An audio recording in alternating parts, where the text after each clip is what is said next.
friends of 3D Printing Boys. Happy to have you with us. It's a great way to combine two of our passions, 3D printing and sneakers. Look at this nice Air Jordan which we found in the Maker World. We mirrored the model to have two complete pairs.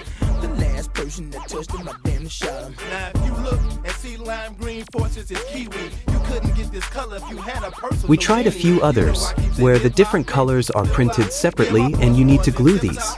It takes some more time, but the result is really worth it. Even with the height of 0.2 millimeters, you get this really good result.